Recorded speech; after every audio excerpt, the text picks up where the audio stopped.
তিন ধরনের মা জাহান্নামে যাবে। আমরা অনেকেই মনে করি মা মানেই তো জান্নাতি, মায়ের পানিতে সন্তানের জান্নাত রয়েছে। কিন্তু কিছু মা এমন আছে যারা সন্তানদের প্রতি অবিচার করে, যারা সন্তানদের সাথে এমন ব্যবহার করে যেটা আল্লাহ পাক রব্বুল আলামিন সহ্য করে না। মনে রাখবেন, মা বাবা যদি সন্তানদের প্রতি জুলুম করে তাহলে আল্লাহ পাক রব্বুল আলামিন বিচার করবেন, কারণ আল্লাহ পাক রব্বুল আলামিন নিজেই তার নিজের উপরে জুলুম করা হারাম করে নিয়েছেন। সুতরাং কিছু মা বাবা এমন আছে যারা সন্তানদের প্রতি জুলুম করে। এজন্য মা হলেই যে সে ভালো মানুষ, মা হলেই যে সে জান্নাতে চলে যাবে, বিষয়টা এমন নয়। অনেকেই বলে যে আমার মা তো অনেক ভালো, এবং অনেকে বলে আমার স্ত্রী খুব ভালো। স্ত্রী হওয়াটা ভালো লক্ষণ।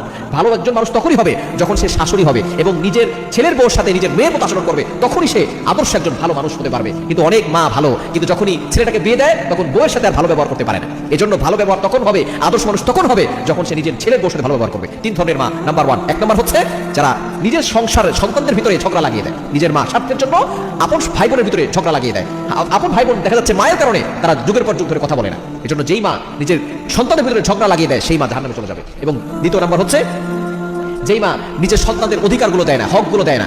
সন্তানরাও পিতামাতার হক দিবে এবং মা বাবা যারা আছে তারাও সন্তানদের অধিকারগুলো আদায় করবে। কিন্তু কিছু মা এমন আছে একজন সন্তানের নামে সবকিছু লিখে দিয়েছে, আরেকজন সন্তানকে বঞ্চিত করেছে। এই সন্তানের অধিকার যারা দেয় না তারা কিন্তু জাহান্নামে চলে যাবে। এবং তিন নাম্বার, যারা অন্যায়ভাবে বিনা কারণে অভিশাপ দেয়। মনে রাখবেন, নবী সাল্লাল্লাহু আলাইহি ওয়াসাল্লাম জানিয়ে দিয়েছেন, তিনি যখন মেরাজ থেকে এসেছেন, বুখারী শরীফের হাদিস, তখন নবী সাল্লাল্লাহু আলাইহি ওয়াসাল্লাম বলে দিয়েছেন, ইয়া মাশারা নিসা, হে মহিলা সম্প্রদায়, তোমরা তাসাদদাকনা, বেশি বেশি করে সাদাকা করো। তখন নারীরা জিজ্ঞেস করেছেন, ইয়া রাসূলুল্লাহ, ইয়া হাবিবাল্লাহ, কেন সাদাকা করব? তখন নবী সাল্লাল্লাহু আলাইহি ওয়াসাল্লাম বলেছেন যে আমি যখন জাহান্নামে গেছি তখন অধিকাংশ নারীদেরকে দেখেছি। কেন? কারণ তাকফুরুল্লাহ লানা, তাকসুরুল্লাহ লানা, তারা বেশি বেশি করে অভিশাপ দেয়। নিজের সন্তানের প্রতি অভিশাপ দিতে দ্বিধাবোধ করে না। এজন্য অবশ্যই সতর্ক থাকতে হবে, নিজের সন্তানকে অভিশাপ দিবেন না। অন্যায়ভাবে অভিশাপ দিলে ওই মা